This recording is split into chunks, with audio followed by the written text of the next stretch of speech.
como que Nossa Senhora sente a dor do parto, como é dito em Apocalipse 12, por favor? Ok. Qual que é o problema da pergunta, né? Ele tá partindo de uma premissa. Olha só, vamos ver a análise dessa pergunta? Vamos dissecar a pergunta pra gente ver como é que... Vamos lá, repete a pergunta pausadamente. Tá. O Valdemir perguntou, como Nossa Senhora sente dor de parto em Apocalipse 12?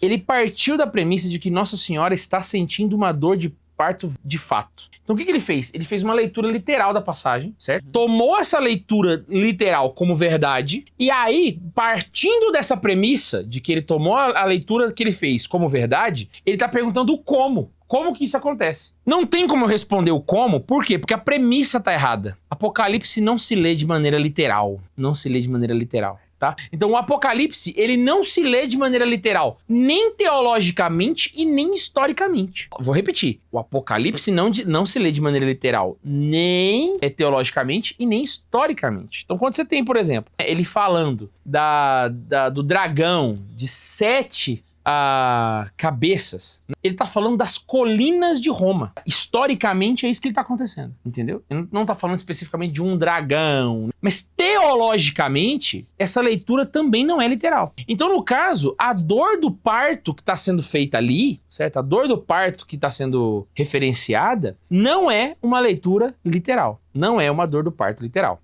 Tá bom? Do mesmo jeito, por exemplo, que quando ele tá falando de uma mulher, olha lá pra você ver, de uma mulher tem na cabeça uma coroa e ela dá à luz a um filho que vai governar com cetro de ferro. Essa passagem tá literal? Não tá literal. Embora ela seja muito próxima da literal. Porque ele tá falando de uma mulher? Tá falando de uma mulher, certo? Esse filho vai governar? Vai. Mas como que a gente sabe identificar quem é ela? A gente precisa ir em embasamento bíblico, né? Voltar lá em Salmos 2. Quem governa com cetro de ferro é o Messias. Então, se o Messias é esse bebê que governa com cetro de ferro, essa mulher é a Virgem Maria. São João está fazendo uma referência à mãe de Jesus, não à igreja, como dizem os protestantes. Entendeu? Então, a interpretação, ela é nesse sentido. Eu não consigo trazer de cabeça agora a interpretação dessas dores de parto específicas, mas é só te partir desse ponto. O Apocalipse não é um livro que você lê ele do jeito que tá lá, tá ligado? Por exemplo, o número eu tô citando os que eu sei. A dor do parto eu não sei, mas eu vou citar os que eu sei, né? Igual o Iron Maiden cantava, né? 666, the number of the beast, né?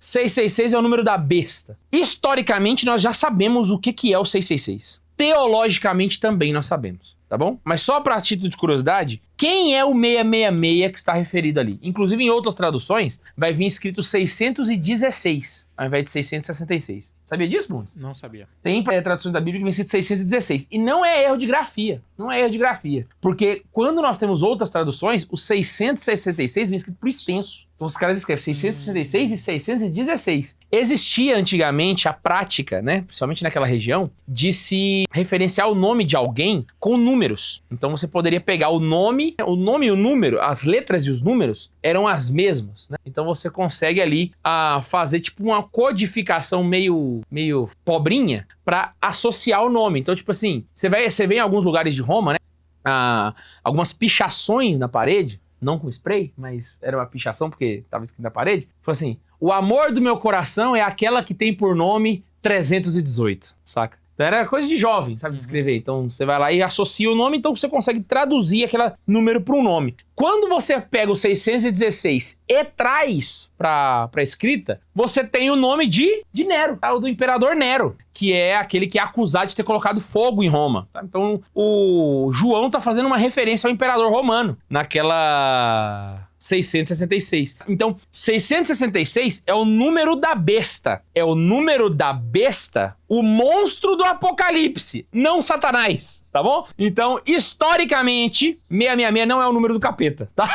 Desculpa quebrar aí. Porque o capeta tem toda uma simbologia que não serve pra nada, né? Porque o 666 de fato não significa ele. A cruz invertida é a cruz de São Pedro, não é a cruz dele. Então, coitado, né? Coitado do caramba, eu quero que se exploda o capeta. Coitado do caramba. Então, o capeta, eu quero que você fique com nada, porque nem os símbolos que você tem são seus vagabundos safados.